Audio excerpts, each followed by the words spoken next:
Good afternoon to those of you out there on the West Coast, way out there in the Pacific and Hawaii, Guam, Northern Mariana Islands. Good.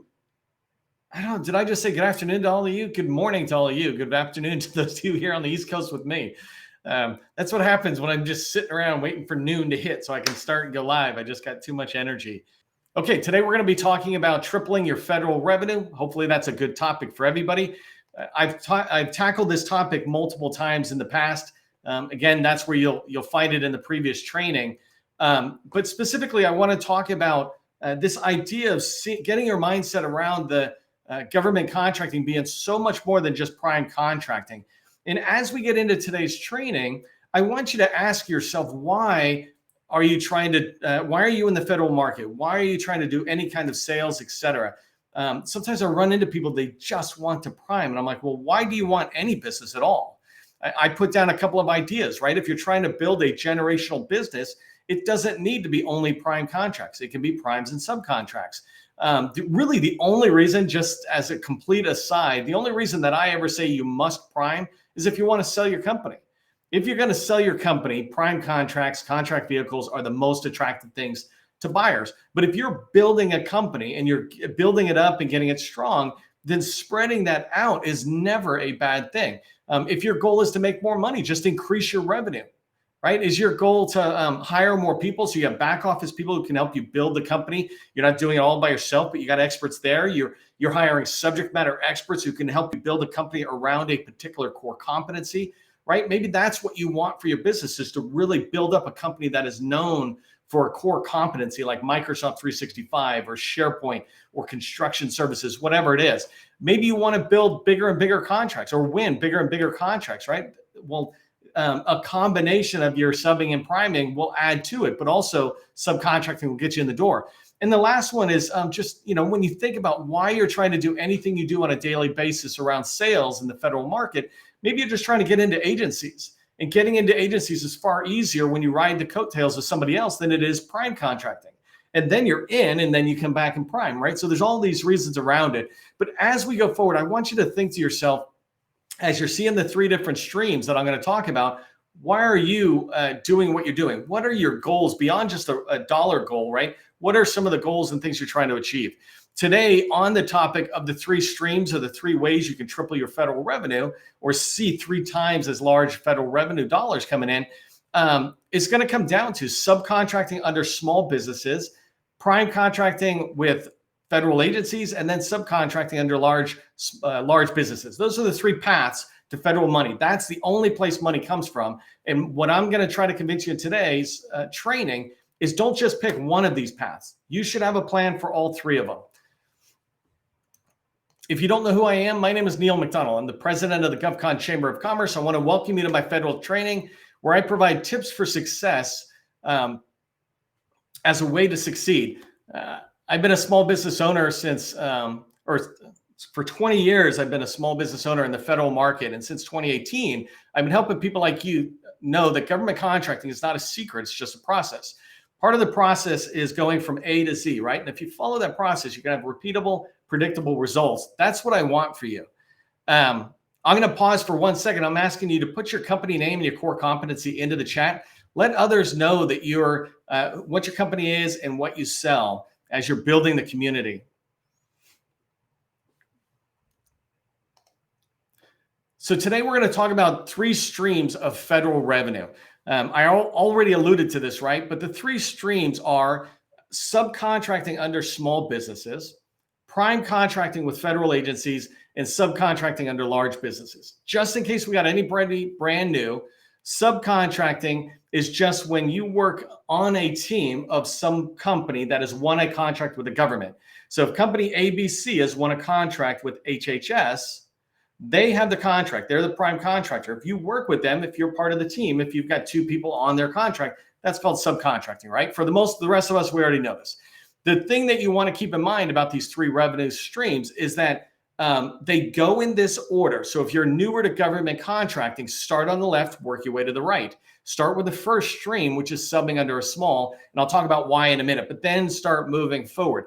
If you're farther along, never stop doing what's to the left. And so let's say you're a $40 million firm. You still want to subcontract under small businesses, prime with agencies, and subcontract under larges. When you do that, you hit your goals. I was on my whiteboard when I was preparing some of the training, I was thinking about like, what's your goal?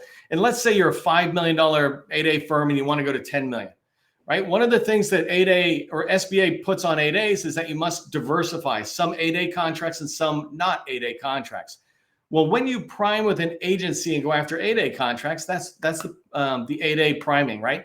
But if you sub under a small or a large, now you're diversifying that. If you want to go from 5 million to a $10 million firm, you have a $5 million new goal. What I always tell people is then divide that up under the subbing with smalls, larges, and prime contracting. So if that 8A firm, I might sit there and say, as an 8A firm, I might tell you, you should be trying to get, let's say 2 or 3 million with the agencies, and then $1 million under the smalls and $1 million under the large.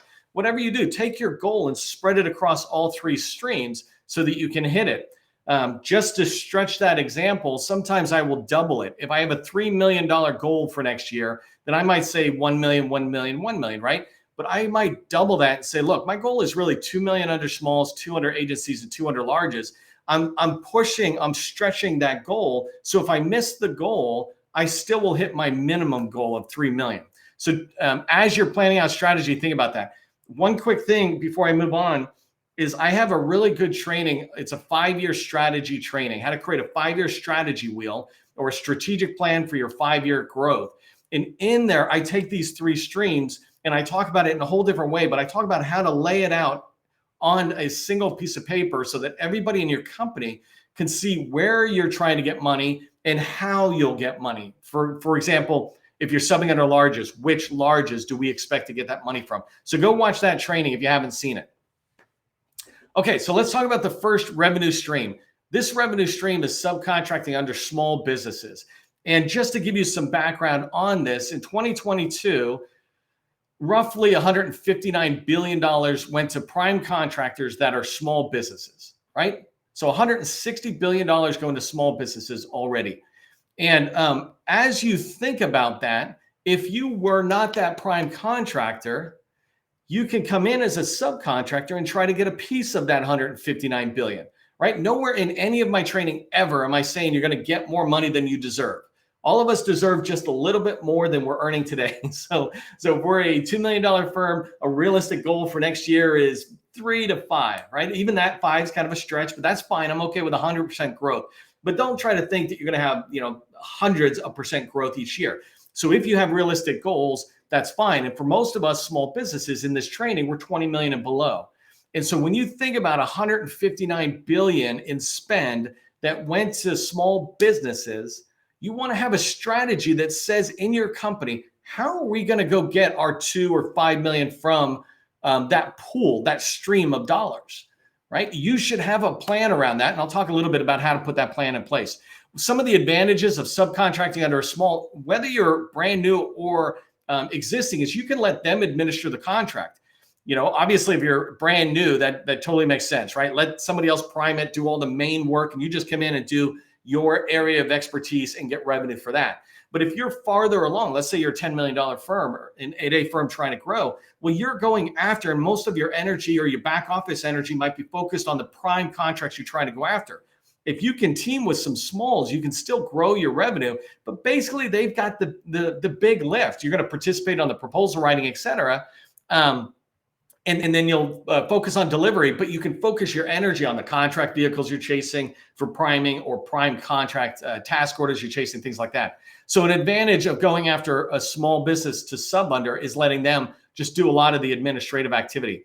Another great reason with going with smalls, and I'll break this down a little bit more, is that when you think about these companies, these small businesses that have won $160 billion in contracts from the federal government, they have existing relationships in there. So if you team up with them, you can begin to learn and build into an agency through their relationships.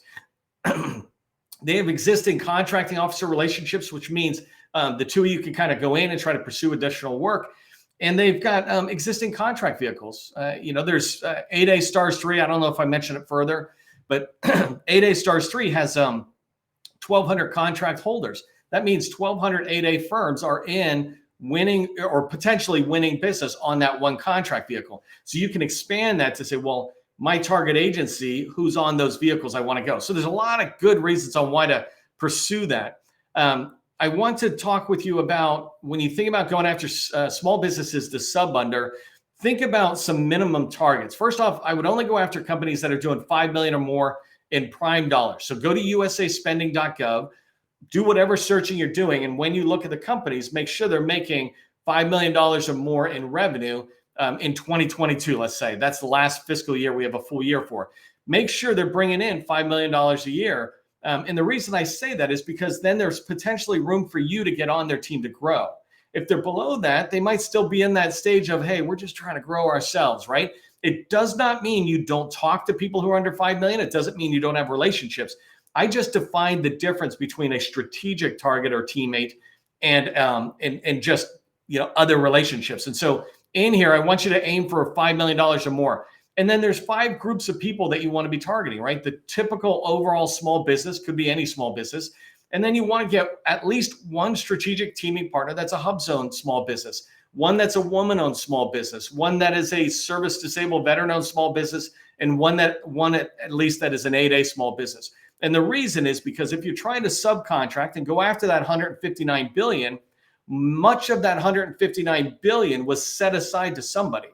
And so if you can team up with a woman-owned small business that is winning, that $5 million level, and something comes out that you can help with that is woman-owned set aside, now you can be teaming with her to be able to go after those opportunities. And same thing with these other designations.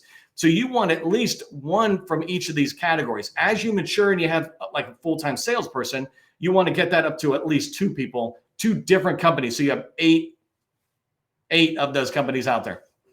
And the last part about minimum targets is if you're at an early stage, you can kind of go after anybody. But if you're more mature company, or you're doing 3 million, 5 million, 10 million, then you should be going after specific agencies and looking for small businesses that are in that agency that you can team up with.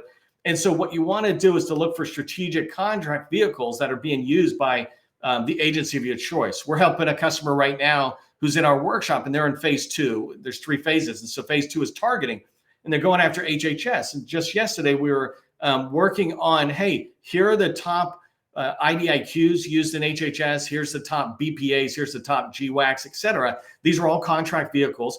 So, and this is how the government buys. So we're looking at those, and I mean strategic, because now I'm not looking at vehicles in general, but vehicles that HHS uses. And when I see that, then I'm able to follow that thread and go find out who are the contract holders on those vehicles and begin to move forward. So let me give you a couple of steps on just how you can pursue small business dollars. And this is by no means exhaustive. I've done this training multiple times where I've talked about, for example, just subcontracting under smalls in an entire 30-minute training. So go back, make sure you're looking at that previous training and see it. But for today, here's 7 steps to pursue federal contracting dollars as a subcontractor under a small business. The first thing is make sure you have a niche. If people can't see where you fit, and I don't mean value proposition, I just mean what do you do? If you can't clearly articulate what you do and have it niched down, then it makes it hard for any of us to see where you fit on our team. But if you can come in like this company I was talking about, they do SharePoint, they do Power Platform, things like that, Microsoft 365 products. Well, if they come in, somebody can go, oh, I get it. No, we're doing AWS. You do that. That's cool. We can team up and let you have the Microsoft stuff. Think that way when you're thinking about niching down.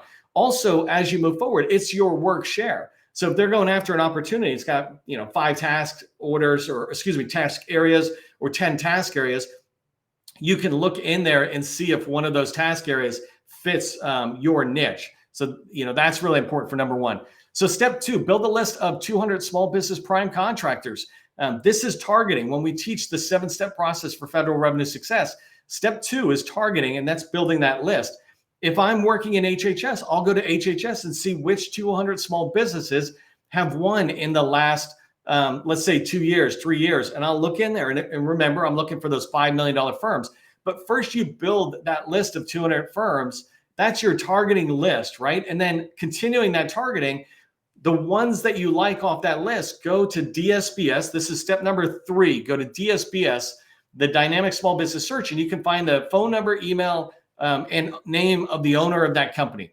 It's almost like 99% of the time it's the owner. Sometimes it's just the business development POC, and that's fine as well. But you can find the point of contact for that company you just identified. That leads you to step 4, right? Reach out to them, pick up the phone and call them, leave a voicemail if you have to, and then follow up with an email. That's the pattern. But you want to reach out to them. That's step 3 in our 7-step process. This is outreach. You're calling to set up a first meeting. When you have that meeting, step 5 is about getting commitment to work.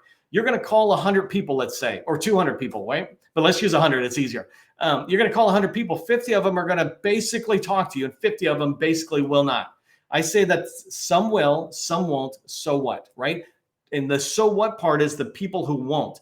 Don't worry about them. It's not the right time for them. It's not the right fit. Things like that. Who cares? There's 50 people who are going to talk to you, and of those people, 16 of them are pretty much going to be excited to talk with you. So every 100 people you call, you should expect to find 16 people who are excited that you're calling. Now you're using that to see, well, can we get a commitment to work together? Are we going to talk? And I would submit every 100 people you call, you'll find 2 or 3 for sure who are the right fits for you. You just got to call enough people, and that's outreach, number 4.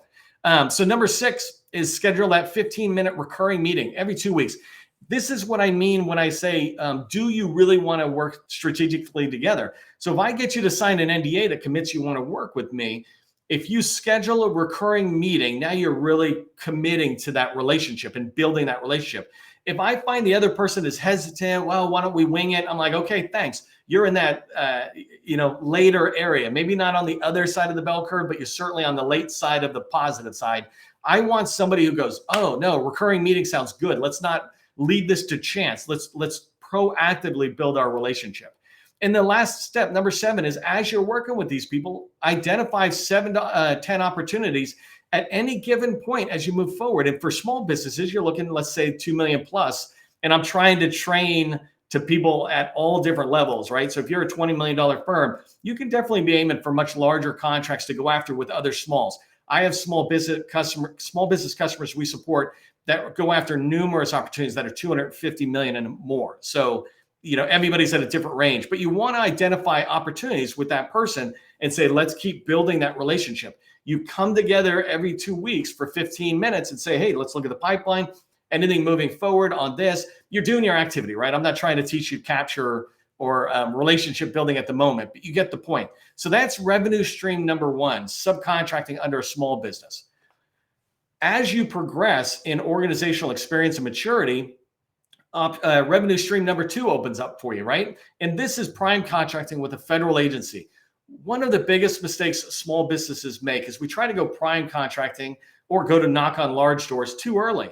There's a time for us to go, and when that time is right, you're going to have fun. You're going to have success. But if you go too early, you're going to feel like it's difficult. It's complex. The only reason prime contracting is hard is because maybe we're not prepared for it. But if you've got solid past performance, solid core competencies, et cetera, then prime contracting will be a lot easier than when you first started your business. So keep that in mind. So in 2022, the federal government contracted roughly $683 billion total. So this is full and open and set aside. As a small business who I'm training, that's the world I teach.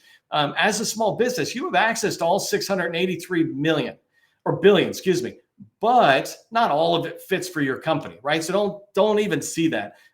You want to really niche it down and go. An example is people who do cybersecurity. DoD spends $10-15 billion on cyber. When you balance that with this number, that number goes from 680 down to 10 billion, let's say. But when you look into cyber, there's certain cyber you do and certain cyber you don't, and it brings it down to, let's say, DoD spending 2 to 4 billion. That's still a lot of money, so don't worry about the 680 billion, but I'm just using that big number saying when you go to prime contract, there's a lot of dollars out there to be identifying, aligning with what you sell. So here's the steps I'm recommending from a very high level on how to pursue federal dollars, right? And this is not how to get into government contracting. The reason I'm teaching these steps is just as a way to keep reinforcing in your head that there's 3 ways to make money: small subcontracting, priming, and large subcontracting. So here to pursue prime contract dollars, first thing is to make sure you're procurement ready, right? I wrote here, ready and attractive to the agency contracting officers. And what that means to me, and when I say procurement ready, it means that you have a niche, you know what you sell. It means you have past performance in the federal market as a subcontractor. You've been doing 3 years or $3 million in business is my recommendation. Yes, of course, people have won prime contracts without any of that. That is not the norm, right? The norm is you get experience as a subcontractor under a small business, you learn all the ropes, and then you move forward. And so you're ready and attracted to the KOs because they don't feel like you're a big risk to them. They're risk averse. I wrote here a little later, I'm going to talk about it, but I might as well talk about it now, right? They're very risk averse. If you come down to bullet 3.2, whatever that is, I wrote VA suicide prevention. It's their number one initiative or priority in the Department of Veterans Affairs is this high suicide rate of veterans. And it's a huge issue. But one of the challenges they recently had, and I don't want to go into the graphics of this, but one of the things that is coming to light is that the VA has a large budget around suicide prevention advertising. But really, it's as if those advertising dollars are being spent for the sake of advertising, not for the sake of reducing suicide. Not to get into a completely debatable area here, but this is something that the VA and the Government Affairs Office and others have really recognized as a challenge for them. The reason I'm saying this, bring this up to this, they're risk averse. It's not just about, hey, we're going to spend our money, but we're spending our money for you to help us with our mission. So in the Army, the mission is downstream warfare or something, let's say. And in the VA, it's veteran healthcare. We're never about SharePoint or cybersecurity or advertising. We're about improving the quality of care for veterans, for example. And when they see you as risk, as a low risk, then they see you as being able to contribute to the mission success. And that's what I mean, again, by making sure you're ready and attractive. And I already said, make sure you're bringing at least 3 past performances. When you're going into a prime contract, that's usually what you need. If you don't have those, just pause for a second and go subcontract with a small, build some of those and come back and start priming instead of wasting years trying to prime and not getting any luck. Number 2, have a single core competency they can see. Number 3, I already kind of alluded to this, right? But know the agency as well as anybody. So that means doing research. This is one of the first proactive steps you're taking into priming into an agency, knowing them. I'm not dismissing, looking into SAM, seeing an opportunity, responding. What I'm saying is that's not really sales, that's bidding. If you want to do sales and build a relationship with the VA or the Army or whoever, then get in and know their agency. I wrote here a tip, and you can watch an entire training I did last week on how to research, but build an organizational chart. So you build out a big org chart. I was just listening to, and I'm sorry I don't know it. I don't know if it was Shannon Jackson in HHS, and it might have been, but I think he said until he began to really work there and see it, he didn't realize there was like 170 different offices and organizations within HHS. It was like huge. Well, I want you to build an org chart of every single one of them and then make a determination on whether they're a potential customer. When you start doing that, you're ready to move forward. Step number 4, register in their supplier portal. Many of them, like HHS, have a supplier portal. Just today, the Air Force Test Center put out a notice saying that they're looking for people to come in and register with their supplier base so that they know who you are and they can reach back out to you when there's a match, right? By the way, we'll put that in our supplier portal. So step 5, right? You're doing this activity in the government. Create a list of 200 people that you're going to call. Watch my training to expand on that, but then do the same thing you did with smalls. Reach out and schedule introduction meetings. When you do that, you're starting to build relationships that allow you to get to know the agency. This is separate than capture, right? Capture is a whole nother activity. I'm kind of still in the business development world. And then the number 7, the last step I just want to leave you here is respond to sources sought. Right now, there's 942 open sources sought. That means there's probably more, but there's 942 sources sought where they're looking for a company like yours that the due date for the response is in the next 30 days. Well, that's end of the year spending for most of them, right? Some of them might be just looking at an out year opportunity, but for most of them, these are opportunities that could be end of the year spending. So you want to be able to respond to sources sought that lets these federal agencies know you're there. Hey, so I'm going to go through pretty fast because I got a lot, but if you haven't downloaded our directory, it's a free directory, a small business specialist. When I talk about prime contracting with an agency, you can reach out and use these folks as a way to get started. They're the gatekeepers, but they're also the focuses of receptivity who can give you guidance on getting in. And also, if you ever have any questions related to government contracting, feel free to just use that Ask Me Anything button on our homepage for the website. Okay, so let me talk about the third one. And this one I'm going really fast, but it just is what it is. And there's other training. But the third stream is subcontracting under large primes. And what I really want to highlight is that you can see here, $424 billion was awarded to larges. Roughly 30% of the dollars that go to large businesses need to be in a subcontracting plan, or excuse me, a small business plan, saying the large businesses are planning on how they can take 30% of those dollars and get them to smalls. The government is putting that responsibility on the larges, who they just gave this big contract to. And so roughly 127 billion the largest have 127 billion that should be getting into small business hands. How much of that do you want, right?